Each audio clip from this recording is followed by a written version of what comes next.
Di sebuah kota kecil yang dikelilingi sawah hijau dan hutan rimbun, hiduplah seorang pemuda bernama Kang Dadang.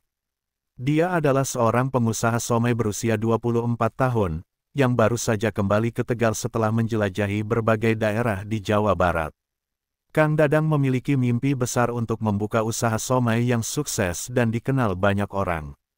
Dengan semangat yang tinggi, ia menyewa sebuah rumah tua yang terletak di pinggir jalan, berharap dapat menarik perhatian masyarakat.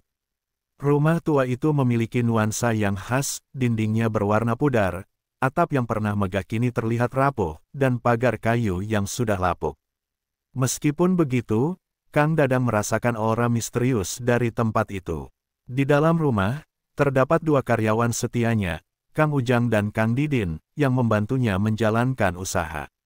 Setiap pagi, Kang Dadang dan karyawannya menyiapkan bahan-bahan untuk membuat somai. Aroma bumbu yang menyengat dan suara penggorengan mengisi udara. Namun, meskipun usaha mereka berjalan cukup baik, Kang Dadang merasa ada yang kurang. Ia sering melihat pelanggan yang datang dan pergi tanpa membeli, dan hal ini membuatnya merasa frustrasi. Kang Ujang, yang lebih tua dan lebih berpengalaman dalam bisnis, sering memberi nasihat. "Kang, mungkin kita perlu mencari cara baru untuk menarik pelanggan. Ada yang bilang, tempat ini punya cerita yang tidak baik," ucapnya, mengingatkan Kang Dadang akan rumor yang beredar tentang rumah tua itu. Namun, Kang Dadang mengabaikannya, berpikir bahwa semua itu hanyalah mitos belaka. Suatu sore, saat Kang Dadang sedang beristirahat setelah seharian bekerja, ia mendengar suara aneh. Suara itu seolah berasal dari luar rumah, seperti bisikan lembut yang memanggil namanya. Dengan rasa penasaran, ia keluar untuk mencari tahu. Di halaman, ia melihat seorang wanita tua berdiri di depan pintu. Wajahnya keriput, tetapi matanya memancarkan kebijaksanaan. "Anak muda," katanya, "jika kau ingin usahamu sukses, kau harus berani mengambil risiko. Cari dukun yang bisa membantumu." Kang Dadang merasa tertegun. Ia tahu tentang pesugihan, tetapi selalu menganggapnya sebagai hal yang menakutkan dan tidak masuk akal. Namun, saat bisikan wanita tua itu terus terngiang di kepalanya, rasa ingin tahunya mulai muncul. Ia merasa terjebak dalam kebuntuan dan melihat peluang untuk berhasil. Malam itu, Kang Dadang terjaga, merenungkan kata-kata wanita tua tersebut. Dalam pikirannya, ia membayangkan bagaimana bisnis somainya bisa berkembang pesat, bagaimana ia bisa menjadi pengusaha sukses yang dikenal banyak orang. Namun, ia juga merasakan ketidaknyamanan, seolah ada sesuatu yang mengawasi dari kegelapan. Keesokan harinya, Kang Dadang memutuskan untuk mencari informasi tentang dukun. Ia bertanya kepada beberapa orang di pasar, namun kebanyakan dari mereka menjawab dengan ragu-ragu. "Hati-hati, Kang, dukun bisa membawa berkah, tapi juga bisa membawa bencana," ujar salah satu pedagang somai. Namun, semangat Kang Dadang tidak padam. Ia memutuskan untuk terus mencari. Hari-hari berlalu, dan meskipun usaha somainya tidak kunjung mengalami kemajuan, Kang Dadang tetap optimis. Ia berusaha beradaptasi dengan berbagai cara, tetapi tetap saja tidak ada hasil yang memuaskan. Rasa frustasi mulai menggerogoti hatinya. Belum ada yang tahu bahwa keputusan yang akan diambilnya dalam waktu dekat akan mengubah hidupnya selamanya. Dengan tekad yang bulat, Kang Dadang akhirnya beranikan diri untuk mencari Ki Santri, dukun yang terkenal di desanya.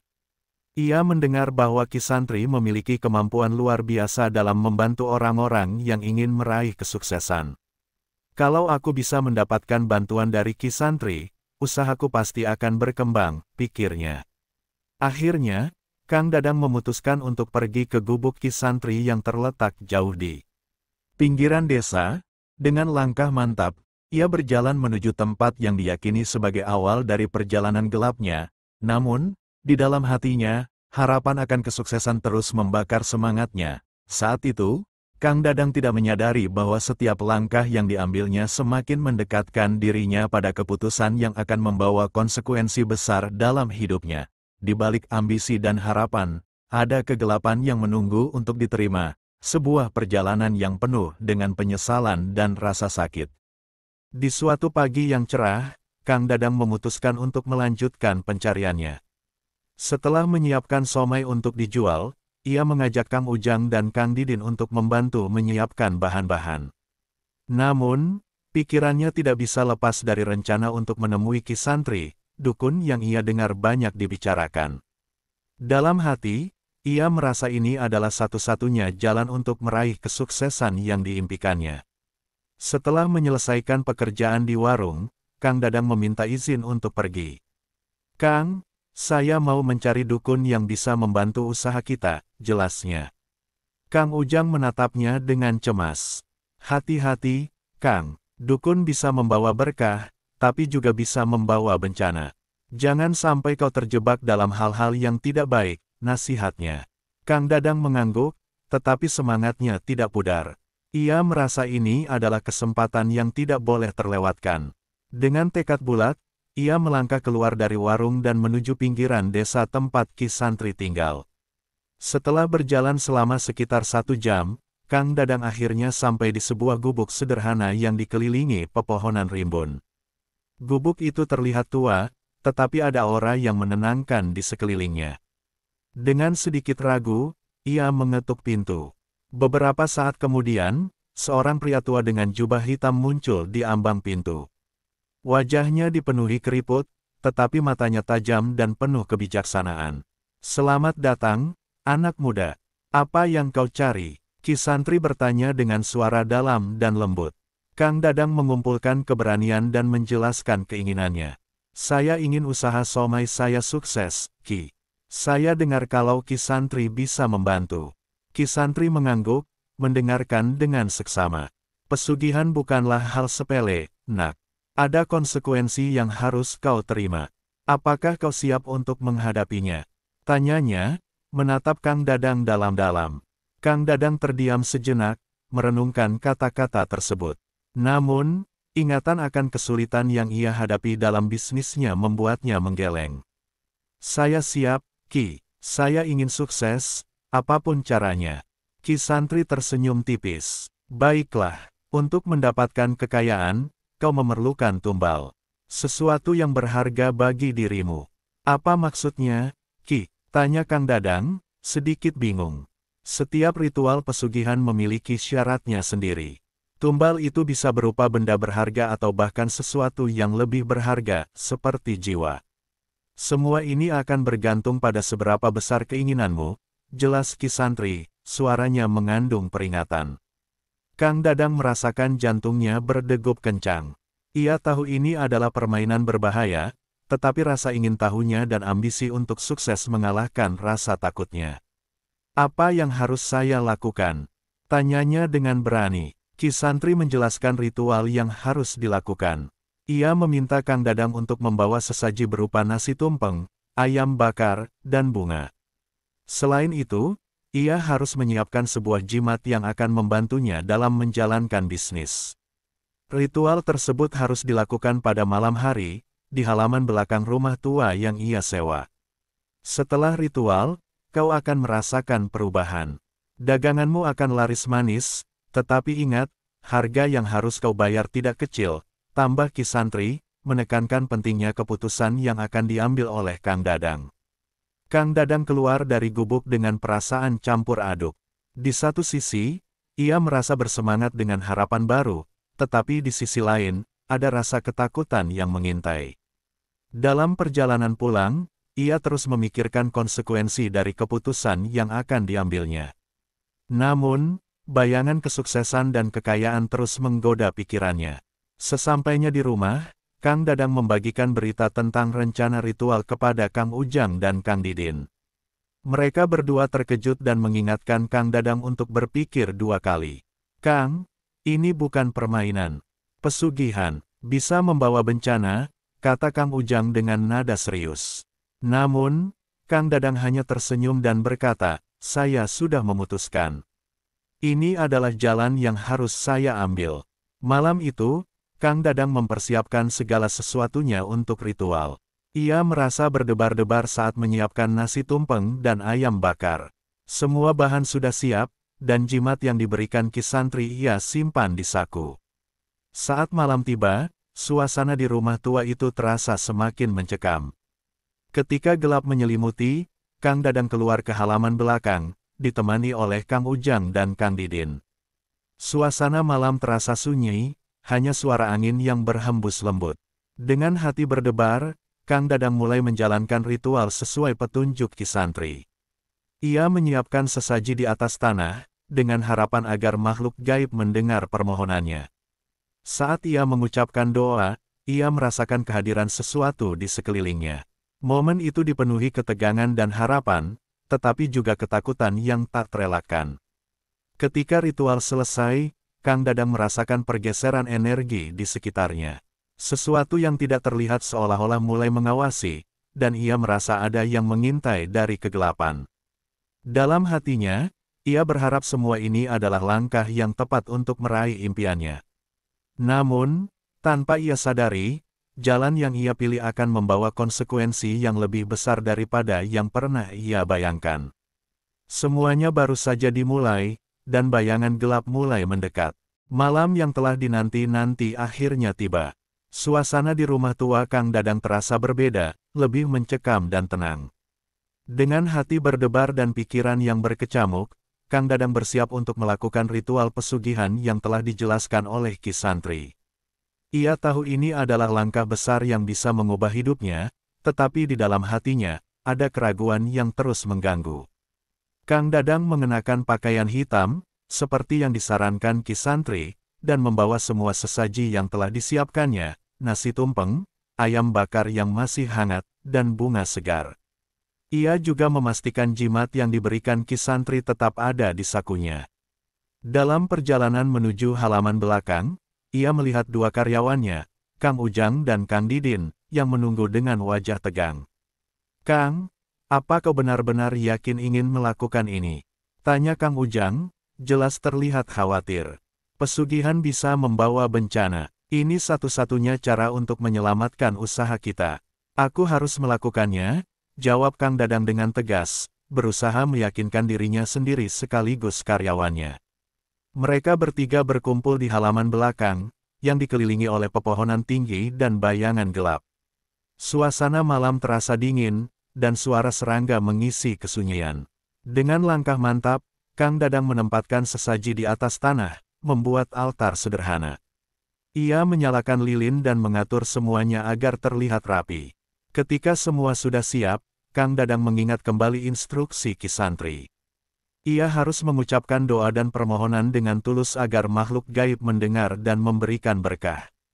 Dengan suara bergetar, ia mulai mengucapkan mantra yang diajarkan dukun tersebut. Setiap kata yang diucapkannya terasa berat, seolah mengandung beban yang tidak terhingga. "Ya, makhluk gaib yang berkuasa, aku memohon. Berikanlah aku kekayaan dan kesuksesan dalam usaha somai ini. Aku bersedia membayar harga yang diminta," ucap Kang Dadang, sambil merasakan getaran aneh di udara sekitar.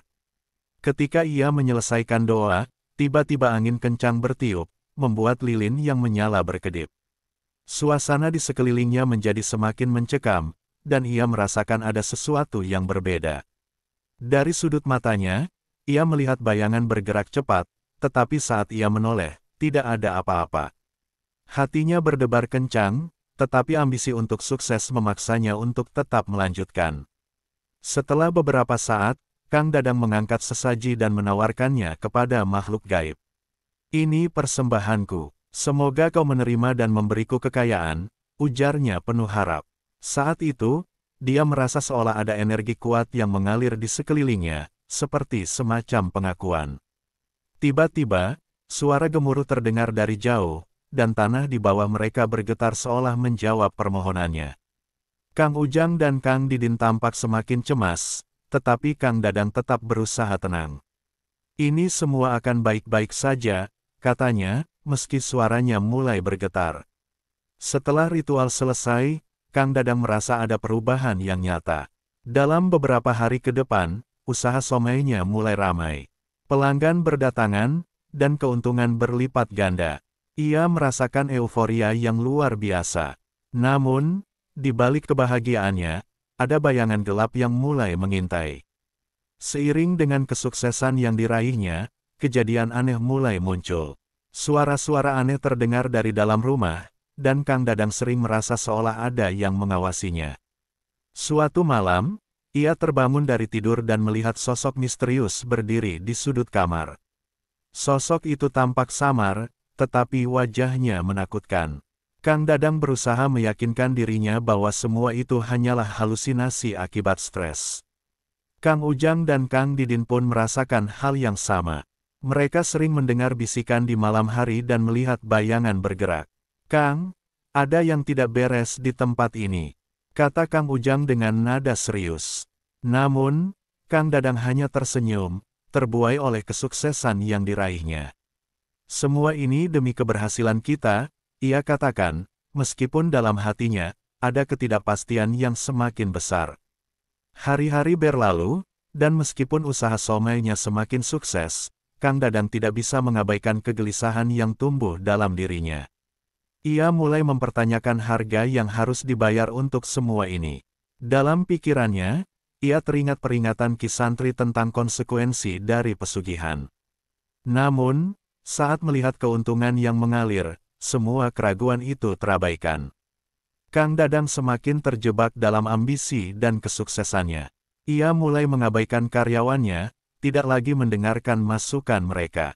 Dalam pandangannya, kekayaan dan ketenaran lebih penting daripada hubungan yang telah dibangun.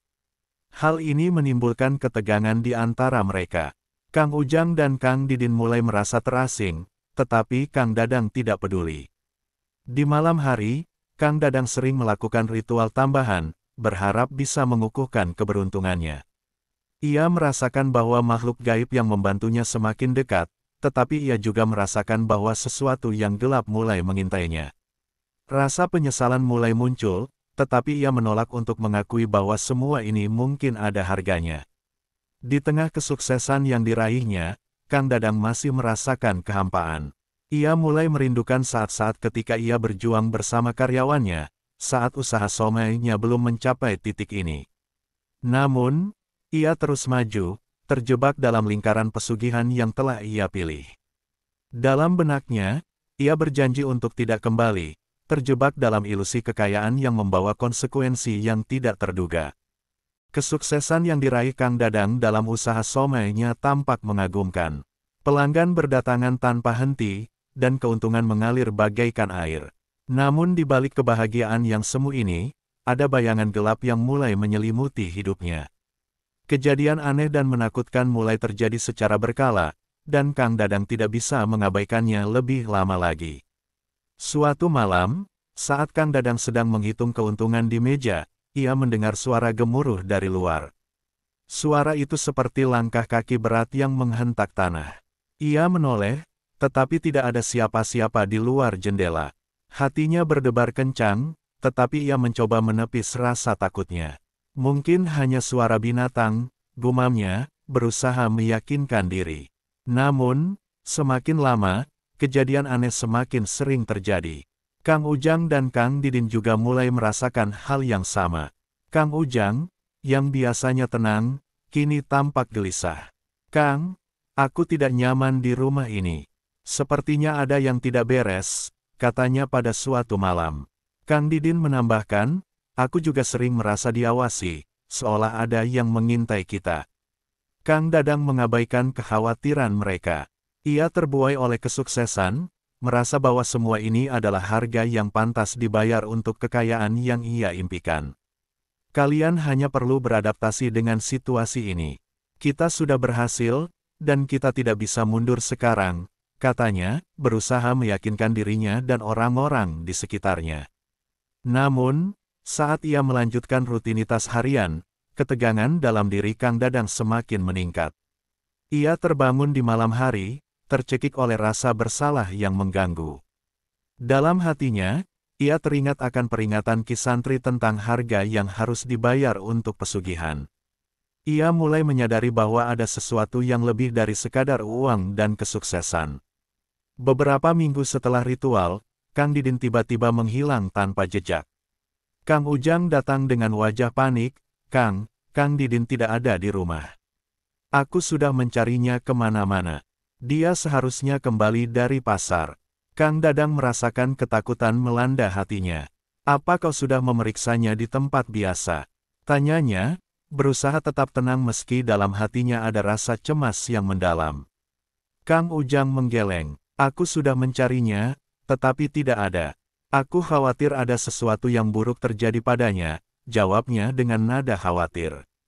Kang Dadang merasa tertekan. Dalam pikirannya, ia mulai menghubungkan hilangnya Kang Didin dengan ritual pesugihan yang telah dilakukannya. Namun, ia menolak untuk mengakui bahwa semua ini mungkin akibat dari keputusan yang telah ia buat. Kita harus terus mencari. Dia pasti kembali, katanya, mencoba menenangkan diri. Beberapa hari kemudian, Kang Ujang menyarankan untuk melaporkan hilangnya Kang Didin kepada pihak berwajib. Namun, Kang Dadang menolak. Jangan mengacaukan situasi ini. Kita harus menunggu dan berharap dia kembali sendiri, ujarnya dengan nada tegas. Tak lama setelah itu, Kang Dadang kembali merasakan kehadiran sosok-sosok misterius di dalam rumah. Suatu malam, ia terbangun dari tidur dan melihat bayangan samar berdiri di sudut kamar. Sosok itu tampak seperti Kang Didin, tetapi ketika ia mencoba mendekat, sosok tersebut menghilang. Rasa takut dan penyesalan mulai merayap masuk ke dalam hatinya. Kang Dadang semakin terjebak dalam ketegangan dan kegelisahan. Ia terus berusaha menjalankan usahanya, tetapi ketenangan yang dulu ia rasakan kini hilang. Suara-suara aneh dan bisikan-bisikan terus mengganggunya, seolah-olah mengingatkan akan kesalahan yang telah ia buat. Satu malam, saat Kang Dadang duduk sendirian di ruang tamu, ia mendengar suara lembut memanggil namanya. Kang Dadang, suara itu berbentuk bisikan, seolah berasal dari kegelapan. Ia merinding, tetapi rasa ingin tahunya mengalahkan ketakutannya. Siapa di sana? Tanyanya, suaranya bergetar. Bayar harganya, Kang Dadang. Semua ada konsekuensinya, suara itu menjawab, semakin jelas. Kang Dadang merasakan jantungnya berdetak kencang. Dalam sekejap, ia teringat pada peringatan Ki Santri tentang tumbal dan harga yang harus dibayarnya. Dalam keadaan panik, Kang Dadang mencoba menenangkan dirinya. Ini semua hanya permainan pikiran, ucapnya berulang kali. Namun, saat ia menyalakan lampu, suasana rumah terasa semakin mencekam. Bayangan yang ia lihat di sudut ruangan tampak semakin nyata. Kang Dadang mulai merasa terasing dari karyawannya. Ia tidak lagi mendengarkan masukan mereka, terjebak dalam ilusi kesuksesan yang tidak membawa kebahagiaan. Kegelisahan semakin membayangi hidupnya, dan rasa penyesalan mulai menggerogoti jiwanya. Di tengah malam yang sunyi, Kang Dadang terbangun dari tidur dan melihat sosok pocong yang sama berulang kali. Ia tidak tahu apakah itu nyata atau hanya halusi, tetapi ketakutan mulai menguasainya. Apa yang harus aku lakukan? Teriaknya dalam hati, tetapi tidak ada jawaban. Akhirnya, Kang Dadang menyadari bahwa dia tidak bisa terus mengabaikan kegelapan yang mengintai. Ia harus mengambil keputusan, tetapi rasa takut dan penyesalan menahannya. Dalam benaknya, ia menyadari bahwa setiap pilihan memiliki konsekuensi, dan kini saatnya untuk menghadapi kenyataan pahit dari pesugihan yang telah ia pilih. Kang Dadang terbangun di tengah malam, keringat dingin membasahi pelipisnya. Sosok pocong yang sering ia lihat kini tampak lebih dekat, seolah-olah mengawasi setiap gerakannya. Rasa takut dan penyesalan menyelimuti dirinya. Ia teringat akan semua keputusan yang telah ia ambil, dan bagaimana ambisi untuk sukses telah membawanya ke titik ini. Hari-hari berlalu, tetapi hilangnya Kang Didin dan teror dari makhluk gaib terus menghantuinya. Kang Ujang yang kini semakin cemas, mulai menjauh. Kang, aku tidak bisa bertahan di tempat ini lagi. Ini bukan kesuksesan, ini kutukan, katanya pada suatu malam, dengan nada putus asa. Kang Dadang berusaha menenangkan Kang Ujang. Kita harus percaya bahwa Kang Didin akan kembali. Kita tidak bisa menyerah sekarang, ujarnya, meskipun hatinya sendiri terasa hancur. Ia merasa terjebak dalam siklus pesugihan yang telah mengubah hidupnya menjadi mimpi buruk. Suatu malam, saat Kang Dadang sedang duduk sendirian di warung, ia mendengar suara bisikan lagi. Bayar harganya, Kang Dadang. Semua ada konsekuensinya, suara itu kembali mengingatkan. Pikirannya kembali melayang ke Ki Santri dan peringatan yang diucapkannya tentang tumbal. Ia merasakan beban yang semakin berat di pundaknya.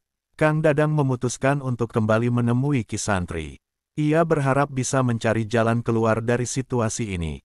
Dalam perjalanan menuju gubuk dukun, ia merasakan ketegangan yang luar biasa. Setiap langkah terasa semakin berat, seolah ada sesuatu yang menahannya. Namun, ia bertekad untuk mendapatkan jawaban. Sesampainya di gubuk, Ki Santri menyambutnya dengan tatapan tajam. "Kau kembali. Apa yang kau inginkan?" tanyanya dengan suara dalam. Kang Dadang tidak bisa menahan diri lagi. "Aku ingin mengakhiri semua ini, Ki. Aku ingin Kang Didin kembali. Apa yang harus aku lakukan?" serunya. Ki Santri menghela napas panjang. "Pesugihan tidak bisa diakhiri dengan mudah, nak. Setiap tindakan memiliki konsekuensi. Jika kau ingin membebaskan dirimu, kau harus melakukan pengorbanan yang lebih besar." "Korban apa, Ki? Apa aku harus mengorbankan sesuatu yang lebih berharga?" tanya Kang Dadang, rasa takut dan penyesalan bercampur aduk dalam jiwanya. "Jiwa seseorang harus dibayar. Jika kau ingin kembali ke jalan yang benar, kau harus bersedia melepaskan sesuatu yang sangat berarti bagimu," jawab Ki Santri, suaranya terdengar berat. Kang Dadang merasa hatinya tercekat. Ia tidak ingin kehilangan lebih banyak orang. Kembali di rumah, Kang Dadang merenung. Ia merasa terjebak dalam dilema yang mengerikan. Di satu sisi, ia ingin mengakhiri pesugihan yang telah mengubah hidupnya menjadi mimpi buruk. Namun, di sisi lain, ia tidak ingin kehilangan lebih banyak orang, apalagi Kang Ujang, yang telah setia menemaninya. Malam itu, Kang Dadang merasakan kehadiran yang lebih kuat dari sebelumnya. Suara bisikan kembali memanggil namanya, dan ketakutan mendalam menyelimuti hatinya. "Kang Dadang, bayar harganya. Jika tidak, kau akan kehilangan segalanya." Suara itu semakin jelas. Ia melihat sosok-sosok yang ia kenal, termasuk Kang Didin, berdiri di kegelapan, mengawasi dengan tatapan kosong. Kang Dadang berlari keluar, berusaha menjauh dari bayangan yang menghantuinya. Namun, saat ia berlari, ia terjatuh dan merasakan tarikan yang kuat di tubuhnya. "Tolong, apa yang kau inginkan dariku?" teriaknya, tetapi tidak ada jawaban. Dalam kepanikan, Kang Dadang merasakan ada sesuatu yang hilang dalam dirinya, sebuah harapan, sebuah impian yang telah ia perjuangkan. Ia menatap langit malam, berharap bisa menemukan jawaban. Disinilah ia menyadari bahwa keberhasilan yang ia raih tidak ada artinya jika harus membayar dengan jiwa dan kebahagiaan. Akhirnya, Kang Dadang kembali ke gubuk Ki Santri, tetapi kali ini dengan tekad yang berbeda. "Aku siap mengakhiri semua ini, Ki. Aku tidak ingin hidup dalam ketakutan lagi. Apa yang harus aku lakukan?" tanyanya dengan suara penuh harapan, meskipun hatinya terasa hancur. Ki Santri memandangnya dengan penuh penyesalan. "Satu-satunya cara untuk membebaskan diri adalah dengan mengorbankan sesuatu yang berharga bagimu. Itu adalah satu-satunya jalan keluar," katanya, suaranya terdengar berat. Kang Dadang menatap ke dalam dirinya sendiri, merenungkan semua yang telah terjadi. Ia tahu bahwa ia harus bertanggung jawab untuk semua keputusan yang telah ia ambil. Dalam benaknya, ia memutuskan bahwa jika harus mengorbankan sesuatu, ia akan melakukannya demi kebahagiaan dan keselamatan orang-orang yang ia cintai. Malam itu, Kang Dadang kembali ke halaman belakang rumah tua, tempat di mana semua dimulai. Dengan air mata mengalir di pipinya, ia menyiapkan sesaji yang lebih besar dan lebih berarti. Ia berdoa dengan tulus, berharap agar semua yang ia lakukan bisa menghapus dosa-dosa yang telah ia perbuat. "Ya makhluk gaib, aku siap membayar harganya.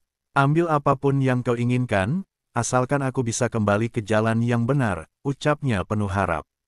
Namun, saat ia mengucapkan kata-kata itu, badai tiba-tiba muncul, menghempaskan angin kencang dan petir menyambar.